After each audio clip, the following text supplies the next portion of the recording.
Bonjour tout le monde, bienvenue à une autre vidéo de peinture acrylique. Avant de commencer, je voulais vous remercier comme toujours d'être là, d'être des fidèles téléspectateurs. Et je voulais aussi vous demander de ne pas oublier, si vous avez des produits à acheter sur Amazon, cliquez sur un des liens que je mets dans la description.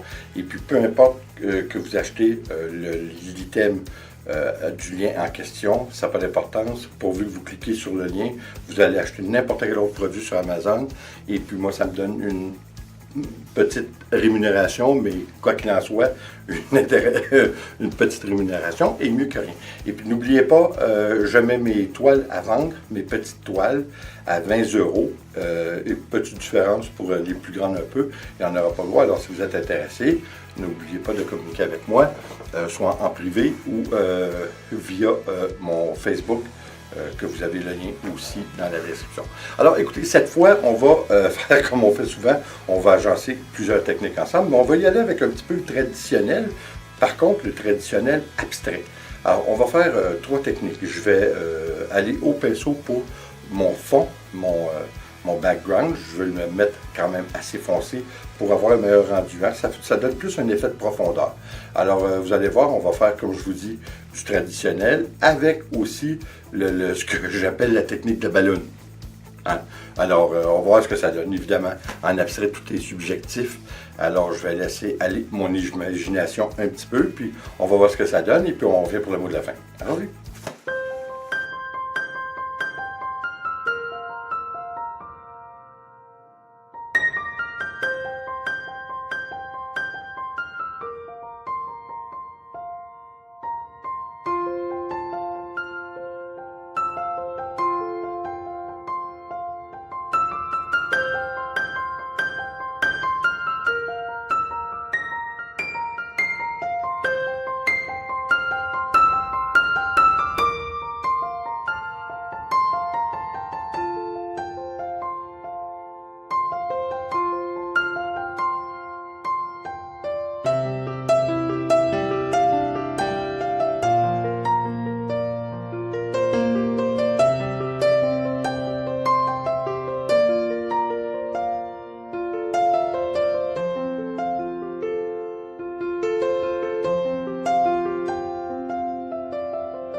Bon, écoutez, de un, je vais moins vous dire que j'ai ma petite casquette de Fernandina Beach. Hein? Ça, c'est où on a été passé un hiver complet sur une île en Floride. Et puis, je suis obligé de vous dire qu'avec la température, en ce moment, on est à la mi-mars. Et puis, il neige. Il n'arrête pas de neiger. C'est incroyable.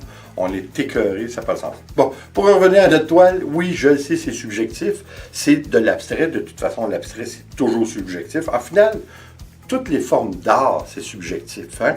Que l'on passe de la sculpture au réalisme, à la peinture, à ce que vous voudrez, c'est toujours subjectif. Ça dépend des goûts, c'est bien correct comme ça. Écoutez, là, on peut commencer, comme on a fait, avec des idées de technique pour aborder notre sujet, mais en final, ce que ça va donner comme rendu, on n'est jamais certain de rien. C'est ce qui fait la beauté de l'abstrait, c'est qu'on n'a pas un grand contrôle, et puis c'est notre imaginaire et qui s'en mêle, et puis on se laisse aller. Hein? Fait que je suis obligé de vous dire que je l'aime bien. Clairement, je ne la recyclerai pas. C'est vraiment un style particulier. Je crois que c'est un style qu'on n'a jamais fait ensemble. Mais vous voyez, c'est juste pour vous donner... En fait, tout ce qu'on fait, c'est un peu comme les recettes pour la bouffe. C'est des suggestions. Hein? On n'est pas obligé de suivre à la lettre rien du tout, mais c'est une suggestion, je vous dis, c'est une façon de procéder. Et puis, pour ce qui est de votre imaginaire, ben, de toute façon, on ne peut pas reproduire personne deux fois la même chose, parce que d'un, il faut le ressentir. Hein? C'est quelque chose qui vient un petit peu, en quelque part, ça vient dans les tripes. Alors, je crois que c'est intéressant. Je crois que c'est un agréable changement. Vous savez, c'est un drôle de mélange entre avoir un certain contrôle et ne pas en avoir du tout. Fait que c'est quand même agréable. Encore une fois, je suis quand même assez satisfait. Je suis obligé de vous avouer, par contre, que c'est pas l'abstrait, c'est pas mon dada. C'est pas ce que je préfère comme art. Je préfère de loin le réalisme. Par contre, le réalisme, en bon québécois, ça tire du jus. C'est plus compliqué, c'est plus laborieux, surtout quand on va dans les détails. Moi, une toile, ça peut me prendre une semaine, aller des fois 2 semaines. Alors, je n'ai pas besoin de vous dire que je ne peux pas me permettre de faire ça avec ma chaîne YouTube, sinon je vous montrerai seulement qu'une toile à toutes les 2 semaines, ça fait aucun sens. C'est pour ça que j'ai abordé le sujet du coulage acrylique, qui, par contre, est très interpellant, m'intéresse beaucoup, parce que c'est une forme d'art que je trouve extraordinaire, parce que c'est pas une forme d'art qu'on peut reproduire. Vous savez, une peinture traditionnelle en réalisme peut se reproduire, mais de l'abstrait en coulage acrylique, ça ne se reproduit pas. Vous pouvez utiliser une technique semblable, similaire, mais vous n'arriverez jamais à faire 2 fois la même chose. Puis c'est ce que je trouve qui est interpellant et qui était très intéressant dans le coulage acrylique. Encore une fois, c'est subjectif, mais aussi le fait que ça rouvre la porte à tout le monde. Tout le monde peut être des artistes peintres de cette façon. C'est ce qui est bien, c'est que, je ne sais pas comment vous dire ça finement, les pètes en cul, qu'elles se faire voir. Hein? Alors, on est dans une forme d'art qui est intéressante pour tout le monde, puis c'est accessible à tous, et c'est ce qui en fait sa force à cette technique. Alors, écoutez, merci d'être là. J'espère encore une fois que vous allez laissez-vous aller, c'est ça qui est intéressant. C'est allez-y, go, puis il ne faut pas trop s'attarder aux détails, mais en même temps, il faut définir certains détails comme on a fait. C'est ce qui rend le rendu encore plus intéressant. Là-dessus, encore une fois, merci d'être là. J'espère que vous allez revenir. Puis, n'oubliez-moi pas si vous achetez des produits Amazon. Et comme toujours, s'il vous plaît, abonnez-vous, laissez un commentaire et partagez. C'est toujours apprécié. On se revoit dans la prochaine vidéo. Attention à vous. Ciao.